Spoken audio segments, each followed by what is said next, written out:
We do this. Make sure that the video camera's running. Make sure you get enough battery time for Prospect Hill, because that's going to be amazing. You guys see when I'm driving around the city and I'm chasing police calls and I'm getting shot at, the music in the background is always Prospect Hill?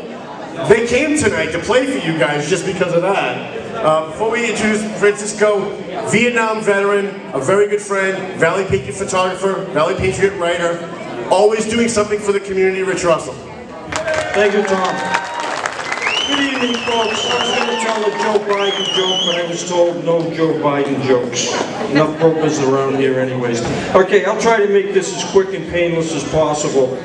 Being a member of the Valley Patriot Bash Committee and a Vietnam veteran, I asked Tom if I could do this.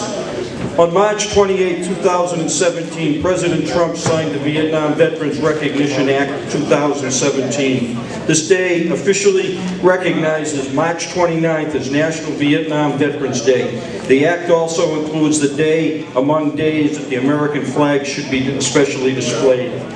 March 29th, 1973 was the last day U.S. combat troops departed from Republic of Vietnam. With that being said, with all of my brothers and sisters that served in Vietnam, please stand.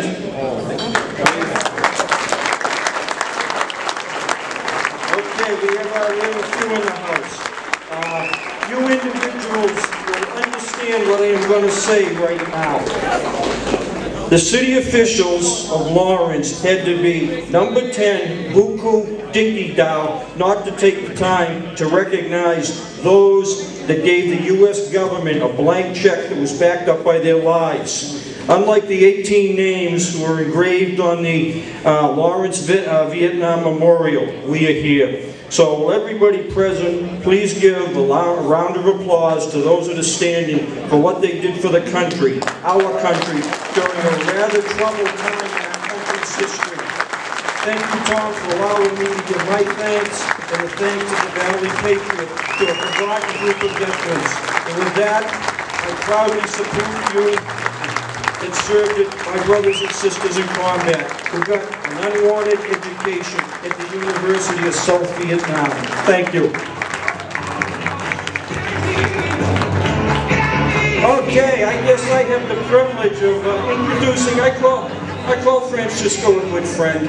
I was unemployed probably about 15, 16 years ago. They said, get down and talk to Francisco, see what he can do for you. Okay, I went in, he took my name down, phone number and everything. I found a job. About 3 weeks after I found a job, Francisco called me one afternoon after I got home from work, close to about 5 o'clock. And he says, is there anything I can do to help you? I said, Francisco, I appreciate it. I have found a job. But the fact that he took the time to check up on me impressed the living hell out of me. With that, I introduce Commonwealth of Massachusetts Secretary of Veterans Affairs, thank you, Francisco Urena.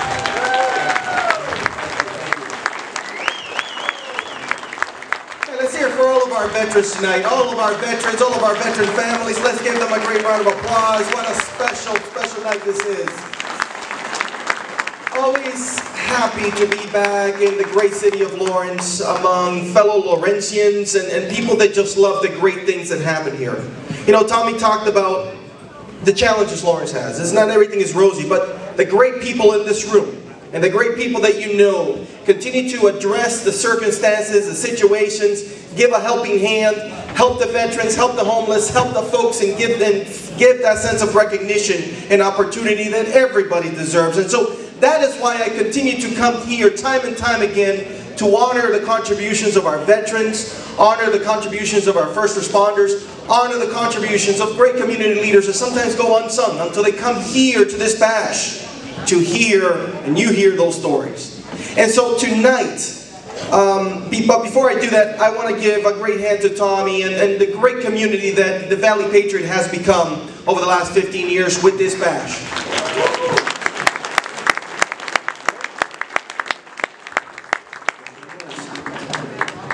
So, I have the honor and privilege to introduce the Hero Veterans Award.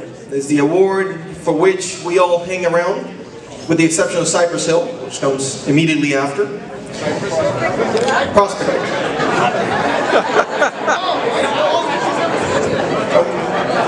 Prospect Hill. Thank you. I want to call Randy Carter. Randy Carter still here? Randy, come on up. Randy! And so I do, come on up, Randy, come on up. So Randy has stepped up in so many ways. Just about 6 weeks ago, we lost a great hero and a great friend and a great veteran. His name was John Radka. John Radka, many of you all know who he was, graced us with his presence in this room, but did tremendous deeds in a small church up on Reed Street in Haverhill. What started with a church continued to be a mission. And now you go to Reed Street and every single building around that church is part of a veterans community. Different types of housing for different types of veterans. Whether there's a veteran, whether there's a veteran with a family, whether there's a female veteran who has returned, whether it's the elderly veteran who's 55 plus, that is the type of community that has been created. And sadly, John Radka passed away. But people like Randy stepped up, and that mission, Northeast Veterans Outreach Center, has continued. And it is up to all of us to ensure that that mission continues, because so many veterans and families depend upon it and depend upon what is going on and what will continue to go on there. And so I want to also recognize Ted Eaton, who was lost, who dons the cover of Heroes in Our Midst. If you haven't seen this book, this is a true best-in-class collection of stories, sometimes biographies, of great veterans. Veterans who, at any time during the month publication of the Valley Patriot, their stories grace probably the best part of the cover, the bottom fold. What many newspapers would sell an ad for or tell a story, Tom Duggan makes it a point to recognize a veteran in so many ways. And if you've ever been on that bottom part of the cover, on the bottom fold, and you were in this room, can you please stand so that we could recognize you? If you've ever been a hero in our midst, a veteran in this book, please rise so we can recognize you, please. We owe you a great round of applause.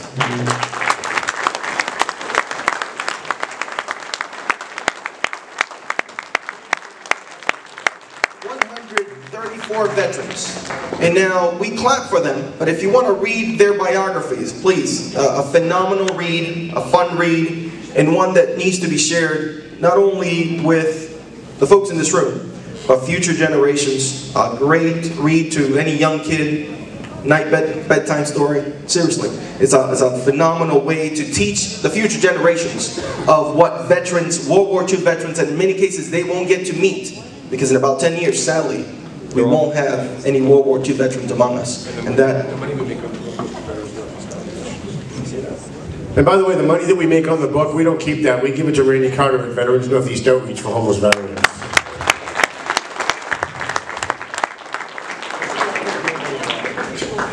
And so, Okay. Without further ado, let me invite back to the microphone our good friend and our host, Tommy Duggan. Thank you, Francisco. Can you follow me, Francisco? We're going to come down here for a couple seconds. So every year we do a Hero Veteran Award. This is our last one of the night. Then Prospect Hill, they're actually in the back practicing, so they're getting ready. They're all getting antsy. They love to play, so they want to play for you guys. So please don't leave when this is over. As Francisco said, our friend John Radka passed away a couple weeks ago, and he was a staple at this award benefit every year. In fact, he used to nominate the veterans that we used to give these awards to every year. He has been to every single Valley Patriot Bash, going back to the very first Valley Patriot Bash, which wasn't in this room, it was at the VFW in North Andover. So this year we decided that it was such an unexpected death. When Randy called me and said, John passed away, I said, John who? And he said, John Radka. It was a Saturday morning. And I said, that's not funny, man. You don't joke about stuff like that. And he broke down and he said, I wish I was joking, because John passed away. And it was so unexpected. And so it's very weird tonight. I have to tell you, through the whole night I kept looking out expecting to see him over at this veterans table. For 15 years, that's where he was. He won this award last year. We gave this award to him and to Jerry Maguire, who's an amazing human being over here, hero veteran. So we decided that every year we were going to change the name of the Hero Veteran Award at the Valley Patriot to the John Radke Hero Veteran Award. Where's Eugene Smith? He's a veteran. He should be up here. He left, really? You let him leave? Well, our first award, and hopefully Randy can accept it on his behalf and we'll give it to him. I can't believe anybody let him leave. Everybody knew he was getting the award, apparently except for him.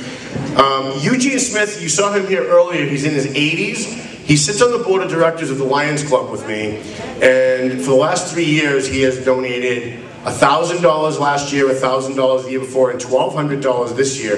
This is a guy who doesn't have a lot of money. He lives on a pension. You know, if you saw his apartment, you'd think like this is not a guy that's giving $1,000 to anybody. He stepped up this year and gave us $1,200 for our junior ROTC scholarship, and so we wanted to honor him with this award. And I'm just heartbroken that he left. I wish I saw him leaving because I would have given it to him. So we're going to let Randy accept it on his behalf at Veterans Northeast, and hopefully he can come to our next Lions meeting and you can give it to him. Thank you. Now, we played a little trick. The plaque. What's that? All right, so we played a little trick on John Cuddy. Where's John Cuddy? Is he here? He's got to still be here, right? John Cuddy, come up. We played a little trick on John Cuddy. His brother Tommy Cuddy is a Hero Lawrence police officer. Thank you, Tommy. Oh, he's in the room. His brother Tommy is a Hero Lawrence police officer who puts his life on the line every day. And so to get John to make sure that he was in the room tonight, we told him that his brother was getting an award. So he sold 2 tables to his family, thinking that his brother was going to get an award.